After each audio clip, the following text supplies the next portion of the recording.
انسان کی جو منزل ہے اس کا تعین کون کرے گا؟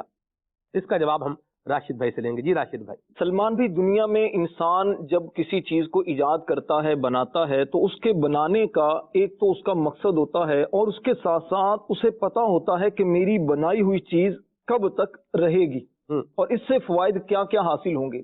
اللہ تبارک و تعالیٰ نے انسان کو بنایا تو انسان کی منزل کا تعین، انسان کا مقصد حیات، انسان کے زندگی گزارنے کے جو انداز ہیں، اس کا تعین بھی رب کریم ہی فرمائے گا۔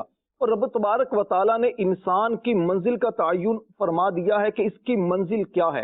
اب انسان کو کیسے پتا چلے گا کہ میری منزل کیا ہے، مجھے کس منزل کے لیے سفر کرنا ہے؟ اگر ہم قرآن کریم کا مطالعہ کرتے ہیں تو رب تبارک و تعالیٰ نے قرآن کریم میں انسان کی منزل کا تعین جو کیا ہے وہ کیا ہے؟ وہ یہ ہے کہ انسان اپنی زندگی گزارے ایک مقصد کے تحت، اور وہ مقصد کون سا ہونا چاہیے؟ یہ وہی مقصد ہونا چاہیے کہ جس مقصد کے لیے انسان کو پیدا کیا گیا، انسان کو بنایا گیا۔ اب انسان کو کس مقصد کے لیے بنایا گیا؟ کیا انسان کو بغیر مقصد کے بنایا گیا یا انسان کے بنانے کا مقصد ہے؟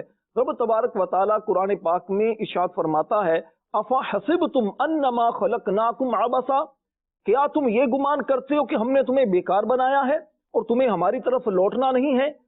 تو اس سے تو یہ واضح ہو گیا کہ انسان کے بنانے کا کوئی مقصد ہے۔ اب وہ مقصد کیا ہے؟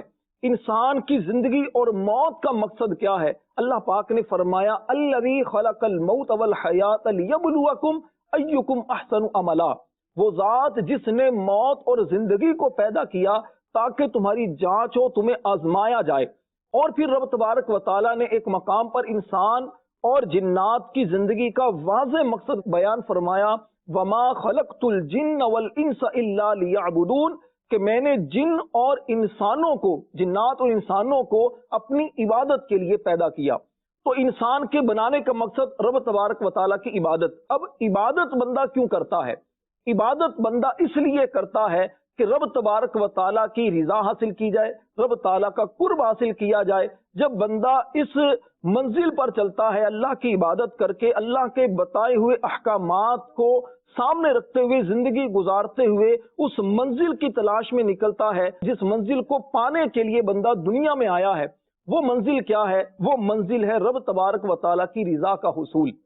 جس بندے سے اللہ راضی ہو جائے تو اس بندے کو پھر کیا ہوتا ہے کہ اس کی اصل منزل وہ ہے رب تعالیٰ کی رضا۔ اللہ کی رضا اب کن کن چیزوں سے ملتی ہے وہ پھر ایک مزید آگے ایک تفصیل اس میں ہے، اور اللہ کی رضا کو پانے کا جو طریقہ وہ اللہ پاک نے قرآن پاک میں ارشاد فرمایا، لقد کان لکم فی رسول اللہ اسوۃ حسنہ، کہ اپنی زندگی اس طرح گزارو جس طرح میرے محبوب علیہ الصلوۃ والسلام نے مبارک زندگی گزاری ہے۔ جب آپ اس طرح زندگی گزارتے ہیں تو آپ کی جو اصل منزل ہے، جو انسان کی اصل منزل رب تعالیٰ کی رضا، جب آپ کو رب تعالیٰ کی رضا ملتی ہے تو پھر انعامات کی بارش ہوتی ہے اور بندے کو پھر جنت ملتی ہے۔